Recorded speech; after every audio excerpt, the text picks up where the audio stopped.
Hey, welcome to another episode of Inquiring Minds. I'm Steve Harper, and with me, as always, is the amazing Donna Carlin. Donna, how are you doing today? I'm great. I've been looking forward to this all beginning of week. Yeah, I me can't say all too. week because it's middle of the week. Yeah. Well, yeah, we record these on Wednesdays, and so it's like the perfect sort of breakup from the beginning of the week to the end of the week for me. And I learned so much that I can then go out into the world and apply for the next, 2.5 days. So this is like a Yeah. bonus for me, really, at the end of the day. So thank you for doing these conversations. I don't know if you remember the commercial with the camel. I forget what it's for, Oh, which shows that it's yeah, not the hump greatest day. commercial. It's hump day. It's hump day. That's it. And for me, Mike, it's Mike, Mike, inquiring Mike, Mike, minds Mike, Mike. day. That's right. Exactly. Yep. Yeah. That's what goes through my mind. Every Wednesday, I have a friend that actually posts something on Facebook that has some connection to that camel, and it always makes me smile because I think it's probably one of the best one of the best commercials ever. But I just always remember Mike, Mike, Mike, Mike, Mike. It's Yeah, hump I day. know. It's adorable. Yeah. So what are we talking about today on this particular hump day? On this particular hump day. This is like apropos to a conversation I was having with a colleague about intentions. And it's about, if you really want to do something, you'll find a way. And if Mm. you don't, you're going to find an excuse. And that is just so true. Yeah, I don't know how so else to put absolutely it, true. right? When your mind is set on something, people could say you're not going to do it or it's not a good time or all the caveats that are thrown at you. You want to do it, you're going to find a way to do it. Yeah, And if you don't, every excuse in the book, don't have time, not the time, I don't think it'll be successful. All the ways to stop you from engaging because you really don't want to. yeah, yeah. Well, how do you know? I guess this kicks off a whole lot of thoughts for me. But how do you know that you are backsliding on the excuse because you're not motivated to do it versus you're lacking the confidence to do it? How do you make that discernment without having a conversation with you or me and having a coach that sort of guides and directs around those sort of pivotal moments, that crisis of confidence. And so as an individual, how do you look for those signs to make sure that yeah, you're not doing it or you're not committing to do it because you really don't want to do it, or there's something else at play? That's a really good question. I think we need to ask ourselves, why are we saying no to this? It's a If good question. because the bottom line is, if we really want to do something, we're never going to say no. So it's not about the desire to do. So that's off the table. If you're super thrilled about doing something and you can't personally do it, you'll engage with somebody else who will either help you or take it on or whatever else, because it's a passion, it's a cause, Sure, it's sure. something important to you, it has meaning to you. So that's off the table. So what's left is, if I don't want to do it, is it because I'm afraid to engage? I don't Yeah, know what the outcome will be. And, I tend to be a risk adverse kind of person. So if I do, dip my toe in the deep water, am I going to drown? All the fear based decision making, that kind of thing. And I think, those are relevant questions. Definitely, speak to a coach. I think that would be priceless, to see what you get back, yeah, because a coach is going to mirror what you're saying in a way, like, what do you call it? Reframing. yeah. They'll mirror it in a way that'll help you see what you're putting on the table through new eyes.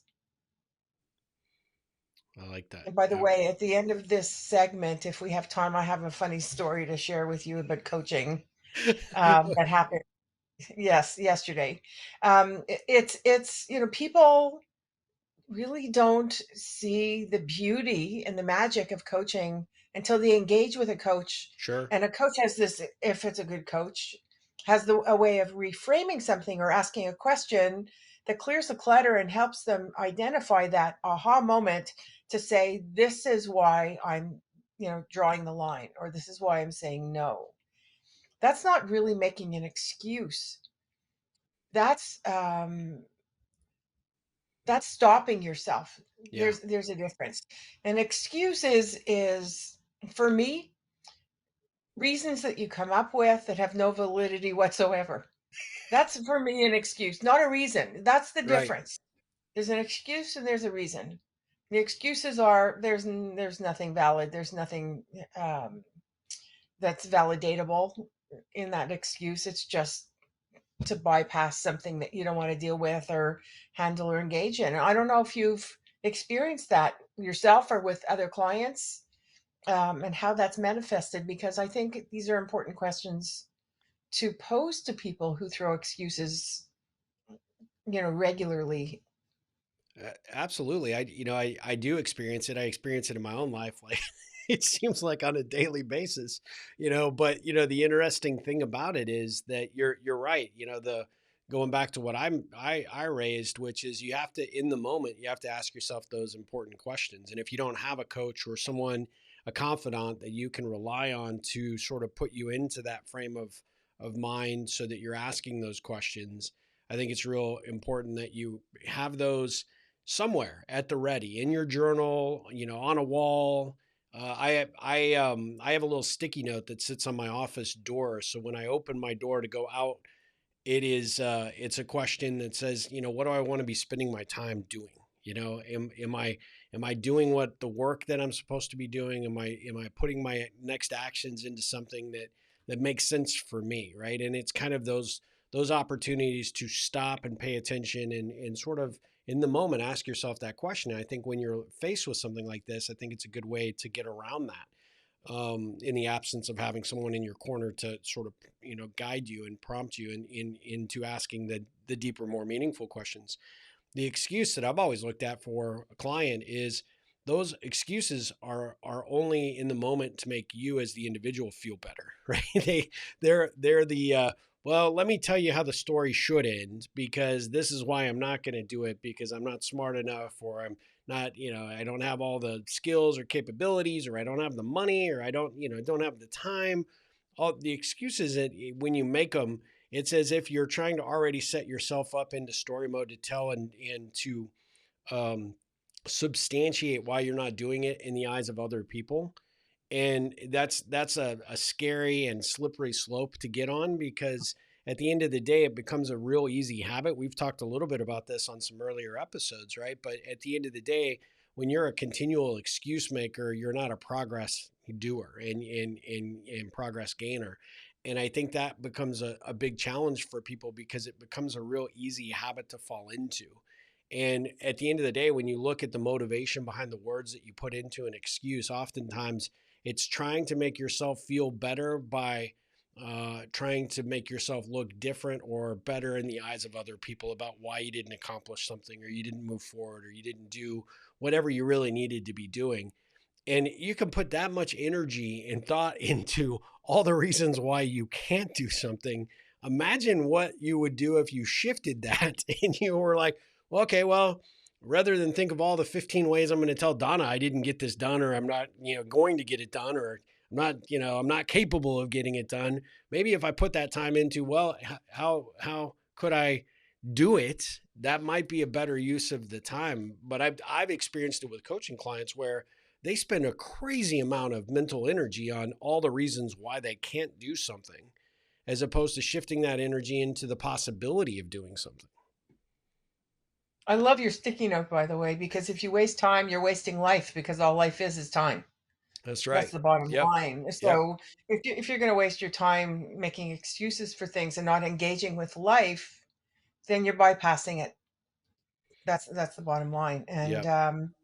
you know, yeah, a lot of people spend an incredible amount of time trying to contradict or make make a case for Yeah. why a suggestion is absolutely not the right suggestion for them. I've seen consultants, in organizations give advice that's based on a lot of experience, expertise, and knowledge that is shot down on a regular basis because that individual who's shooting it down needs to feel as if they're smarter, better, just like you said. And who are you to give me that advice? I tried it, didn't work. Tried it, didn't work. How did you try it? And what really ticks people like that off, and I do that on a regular basis, is if I hear, okay, I hear you, once they give me an excuse. What if you could? Well, I can't because A, B, C, D, E. I understand. I hear you. What if you could? And they go, what do you mean, what if I could? I'm telling you that it's not a good idea. And I go, I'm hearing you. If you could do that, what would it look like? Like, what are your first steps, second steps? And they start getting engaged with the percolating of the ideas. Okay, so that would happen. And if that was in place, what would the meaning be for the organization, the individual, whatever? Yeah. They go, well, that would be a really good thing to happen because then this would happen. Yeah, I like Okay. that. And then they get away from, well, it's not going to work to, well, I suppose I could implement this. Okay, well, if you implemented this piece of it, then what? How do you Yeah. build on that? Well, I can't. And I said, don't go with the can't all over again with me. Let's look at what if you could. What would that look like? What would it mean? What would it open up or free up or build towards? And then they get into the energy of creating and getting away from excuses. And once we get there, it doesn't mean they're going to implement something. That We go into the what ifs to see what is possible. And then afterwards, when they're absolutely not expecting this conversation, I would say to them, I would like you to reflect. I don't want an answer. I want you to reflect on the conversation we just had when you let go of the need to have an excuse to say no and instead focused your thoughts on what it would mean if something different happened to create change. And you're the one who articulated what that change would be. So I just want you to look at if you shifted your thinking from the no to the what if, that might bring extraordinary possibility to you, your organization, your business, whatever it is.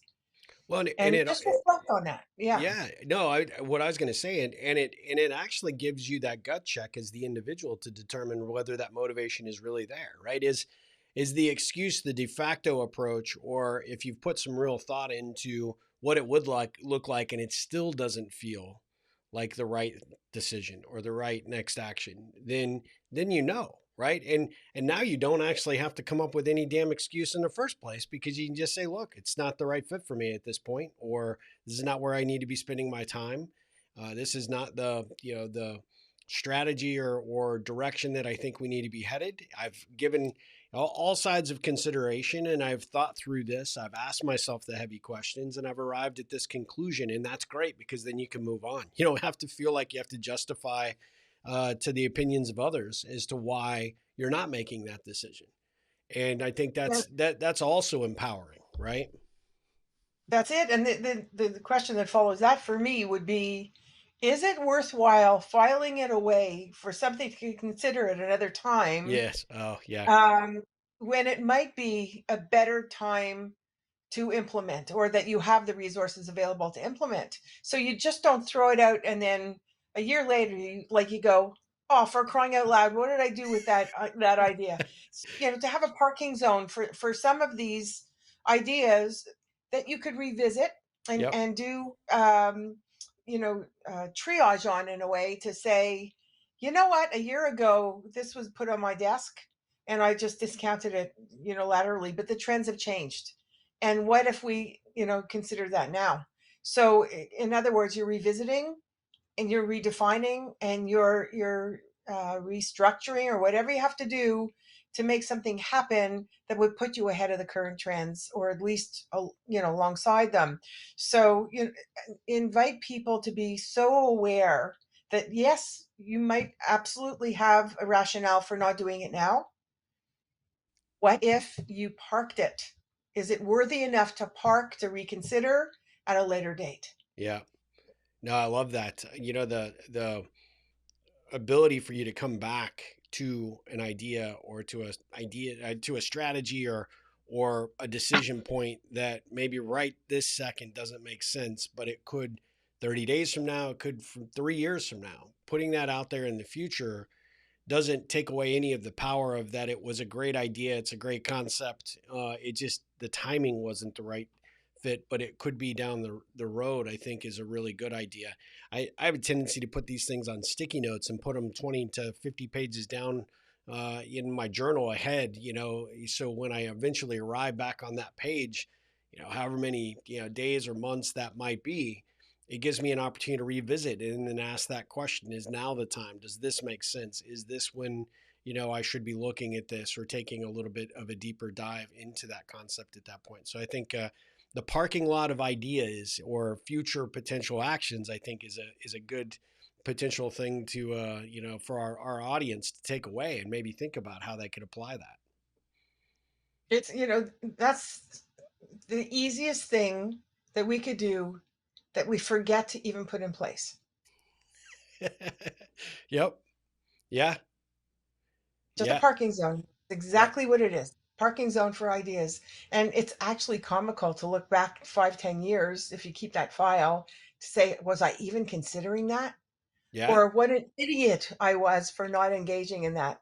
And then to look at how your decisions influence the direction that your work or your business takes you.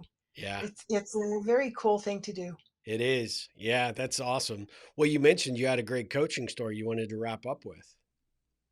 Yeah, talking about coaching, it's really funny.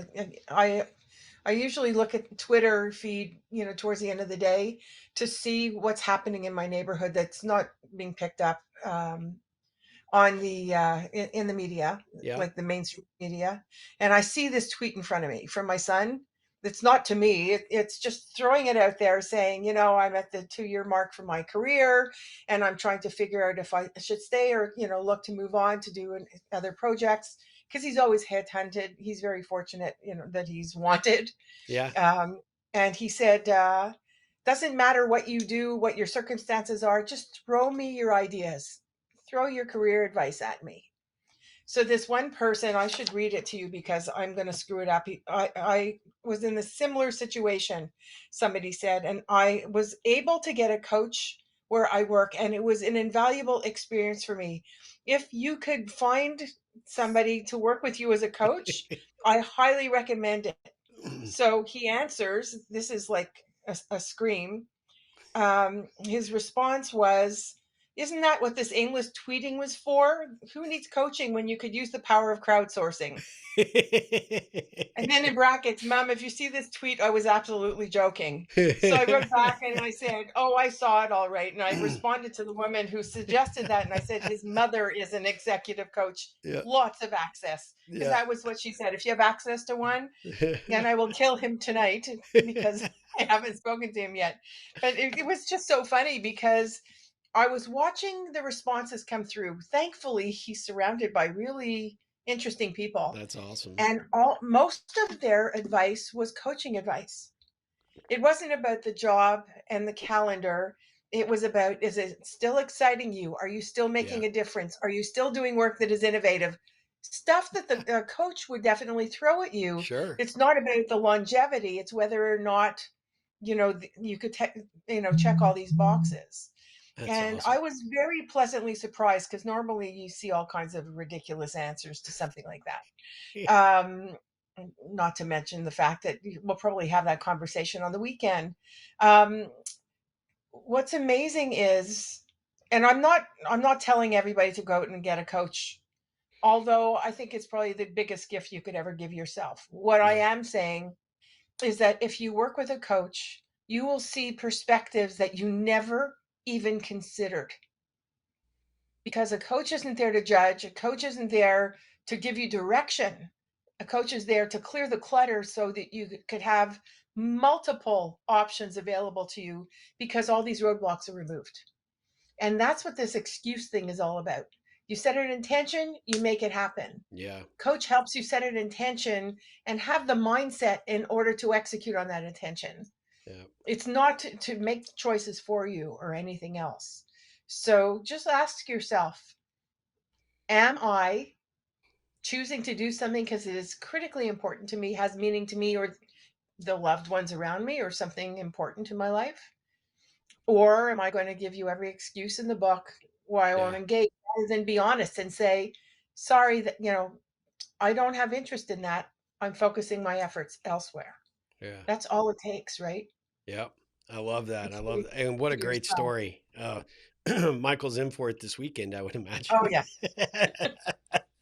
Well, listen, this, as all of these conversations tend to go, I mean, these questions, these thought processes that we put out there, we are super interested in what people's opinions are, what they take away, some of the nuggets that they are maybe applying, or conversations that they're starting out there in their own workplaces or in their own friends or family groups. How can people get engaged and share some of that feedback and input that they're experiencing from these topics, Donna, and maybe suggest areas that they'd like us to cover in a future episode? The best way is to join our Facebook group, Inquiring Minds with Donna Carlin and Steve Harper. We post all our videos there, and it would be great to have the conversations that you need to hear. Yeah. So let us know what you'd like us to discuss or what you did with something that you heard on one of our shows. The Yeah. funny thing is, I'll meet somebody like that I haven't seen in a while that knows a better show, and they'll say, "Do you remember this show on Boom?" I shared that with my son, and it was mind-boggling, the conversation that we had. Yeah. So remember, it's not only for you, it's a great subject of conversation at a dinner party Yeah. with your family around, the table to say, what is your perspective of this? So join that Facebook group. Obviously, you could reach us, individually. Steve's at ripplecentral.com. I'm at donnacarlin.com, Carlin with a K, and write us, let us know. However, start a conversation with the community on Facebook and YouTube. You could certainly comment on our YouTube channel, and we really look forward to hearing from you. Absolutely. We would ask you not to make excuses, just do Yeah, it. there you go. Well, Donna, thank you so much. I appreciate this time and the opportunity to have these conversations. I know our audience really does pick up a lot from these conversations, and we're so grateful for you, whether you're watching on YouTube and seeing the videos, or on Facebook, or on any of the podcast platforms that we're on. I mean, our audience is continuing to grow and expand, and we are so grateful for these opportunities to have these conversations and bring these episodes of Inquiring Minds to you. So we'll be back again very soon with another topic and another Inquiring Minds conversation. But until then, Donna, have a great day. You as well.